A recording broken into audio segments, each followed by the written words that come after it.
I ćao ljudi, ja sam Saša i dobrodošli u još jedan novi video. Danas želim da razbijemo jednu iluziju o YouTube-u, o YouTuberima, o snimanju za YouTube generalno kao poslu i o novcu koji je na kraju dana povezan sa tim. Mislim da niko do sada nije pričao o tome na ovakav način i zato želim da danas sednemo i da potpuno iskreno pričamo o tome i mislim i verujem da će se većina mojih kolega ovde sa YouTube-a složiti sa onim što ću vam danas reći. Glavno pitanje dana je da li se za YouTube snima zbog novca. I tačan odgovor je na ovo i da i ne. I sad ću vam objasniti zašto. Niti je moguće da neko sve ovo radi iz čiste ljubavi, niti je moguće da neko sve ovo radi samo zbog novca. I jedna i druga opcija su skoro pa nemoguće. Pošto ste svi u ovaj video verovatno ušli zbog priče o novcu, prvo ćemo o tome pričati, a tek na kraju o delu sa ljubavlju.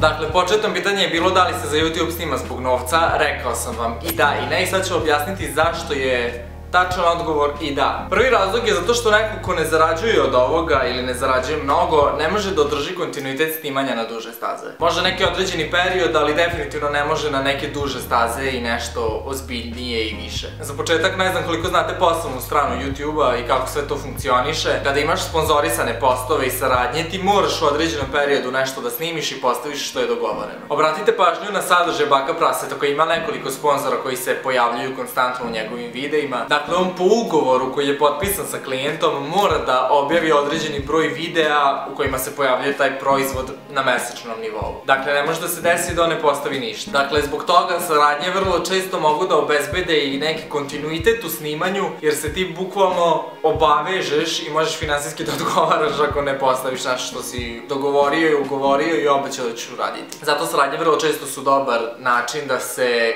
sadržaj održava i da ima neki kontinuitet i zato, na primjer, sećate se RefreshTube kanala, ne znam da li on i dalje postoji.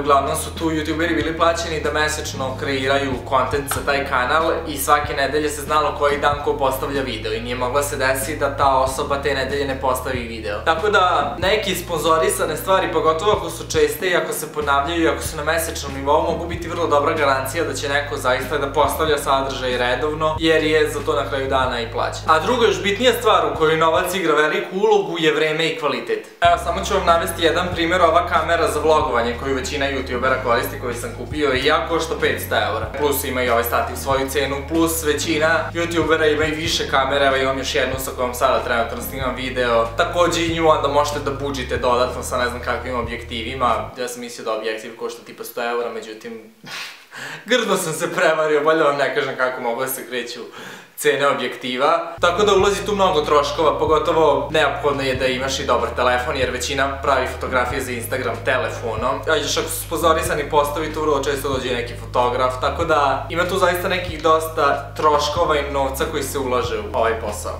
Zaista tu imaš i gomila neke druge sitnije opreme koja ti je opet neophodna, od rasvete do nekih manjih stativa, većih stativa, dodatnih baterija, punjača koji se gube, lome, GoPro kamerica, sve i svašta zaista tu ima ako zaista želiš da uložiš i da ovaj sadržaj bude nekog određenog kvaliteta. Također mnogo su gledani vlogovi sa putovanja, što znam da opet mnogo košta, pogotovo na neke egzotične destinacije. Znam da se kod devojaka dosta gledaju neki haul videi i šta su kupili od garderobe, od kozmetike, što opet sve košta dosta, čak i ako kupuješ u Zari. Opet toga se sve stavi na gomilu, znam dosta da košta. Plus znam da snimaju i one prve utiske i recenzije o svemu i svačemu. Sve to jeste da se mnogo toga čak dobije i besplatno, ali verujte mi da se mnogo toga i kupi. Ne dobije se sve besplatno i nije sve u saradnji i nije sve plaćeno. Zaista se mora imati određena količina novca koja će se ulagati konstantno u ovaj posao i zaista je na kraju dana novac neophodan da bi se održao kontinuitet i neki kvalitet na kanalu.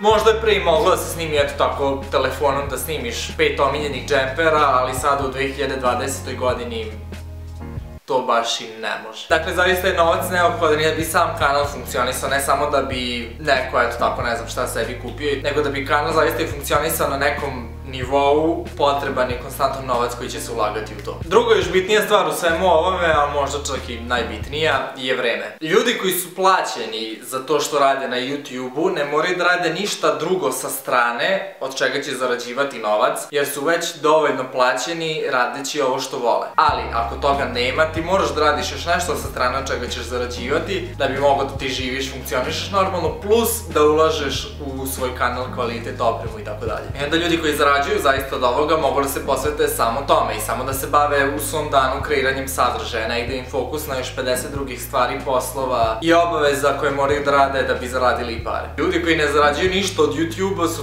takođe ljudi koji moraju od nečega da žive. Dakle, većina njih onda ima neke druge poslove i onda im prosto određena količina i vremena i energije odlazi na te poslove, što znači da se smanjuje količina vremena i energije koja ostaje za YouTube. Nekada čak i ako ti ostane vremena za snimanje, prosto više nemaš energije. Ne možemo mi da funkcionišemo 24 sata bez prestanka i kao da radimo milion stvari. To čak može i da se balansira neki određeni vremenski period, da ti stvarno ubijaš se i trudiš se i motivacija ti je što te ljudi vole, prate, daješ sve od sebe, ne spavaš noću, ali snimaš, ujutru ideš na posao, studiraš, ideš u školu, ne znam, imaš milion obaveza, ali na duže staze to ne može da funkcioniše jer je niti realno, niti zdravo. Ali stvarno, pogotovo ljudi koji još idu u školu ili fakultet, pa pored toga imaju još neki posao, pa se još pored toga bave YouTube-om, sve je to jako teško postići i uskladiti, jer sve zahteva dosta i vremena i koncentracije i nije to samo...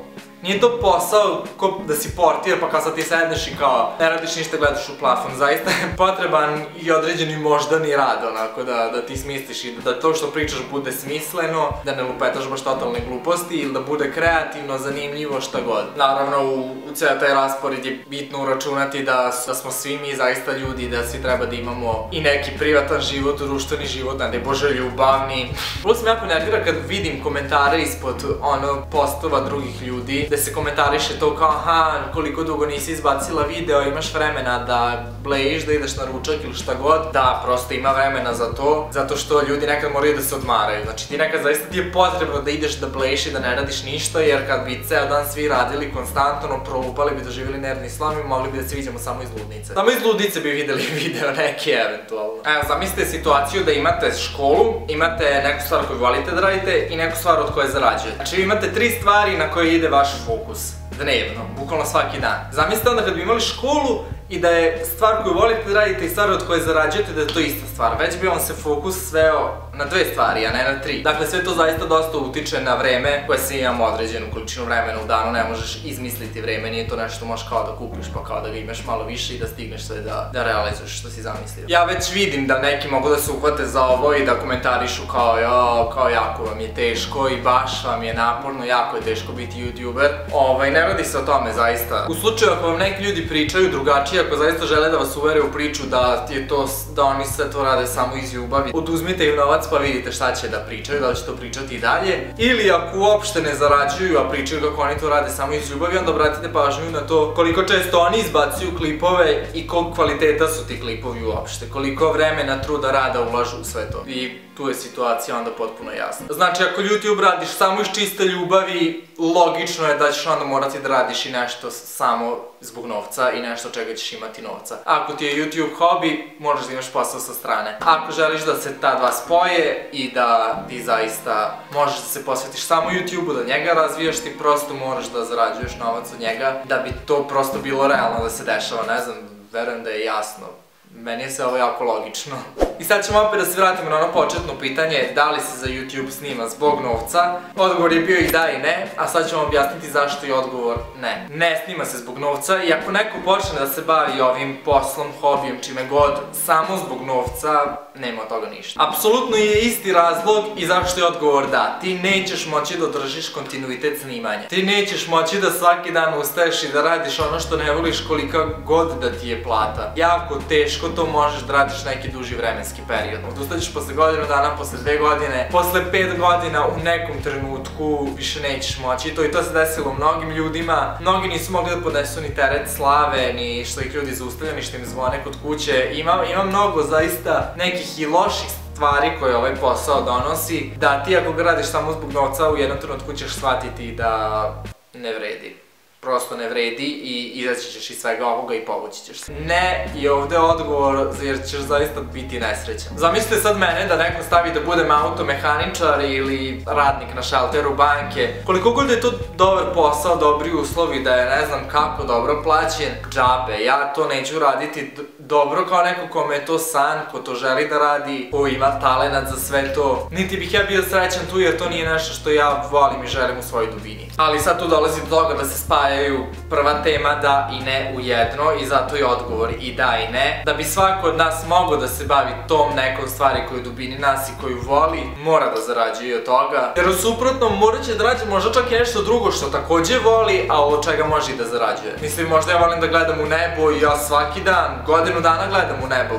Konstantno, u kontinuitetu, ali niko neće da me plati da ja sedim i gledam u nebo. Dakle, moram da rađem onda nešto drugo što takođe volim da radim, a za šta će me neko i platiti, logično. To je negde suština, balans te dve stvari, da ne čak samo ni za YouTube, to vam je generalno za sve u životu, da posao zaista treba da vam bude balans onoga što volite i nečega gde vi dajete vrednost svetu, gde vas ljudi vide, gde žele da budete, gde vi želite da budete i da od toga zaista možete i da zarađujete i živite. I to važi za većinu ljudi jer zaista možete da priuštite sebi da radite nešto što volite i da ništa od toga ne zarađujete samo ako imate 12 godina. Nakon toga čak i za 13 godina ćete poželiti da sami možda zaradite neke pare, da imate malo veću užinu za školu ili da samostalno kupite sebi neke bolje patike koje roditelji ili ne mogu da vam priušte ili neće da vam kupe ili da uložite u neku bolju opremu sa kojom ćete razvijati taj vaš hobi čime se bavite. Ono, skate da vozite, želećete neki bolji novi skate. Dakle, za sve to je zaista novac potreban. Nadam se da sam vam pomogao i da sada malo bolje razumete ceo ovaj svet i ako ja sam obavezno lajkujte. Još jedna velika istina tu je da od lajkova apsolutno niko ništa ne zarađuje. Ali zašto svi vas zovu da lajkujete video? Zato što lajkovi su pokazatelj da ljudi zaista vole i podržavaju određenog influencera. I svim potencijalnim brendovima koji također žele da sarađuju sa influencerima, oni gledaju broj lajkova i njima znači broj lajkova i broj lajkova im je čak bitniji nego broj pregleda jer broj lajkova pokazuje zaista koliko ljudi podržava tu osobu, a broj pregleda pokazuje koliko njih je došlo da to pogleda, a možda su pomislili bože koja budoletina. Tako da jednim običnim lajkom možete dati doprinos kreatorima koje volite da gledate. I to je to! Vidimo se već sutra u nekom novom videu. Poj poj!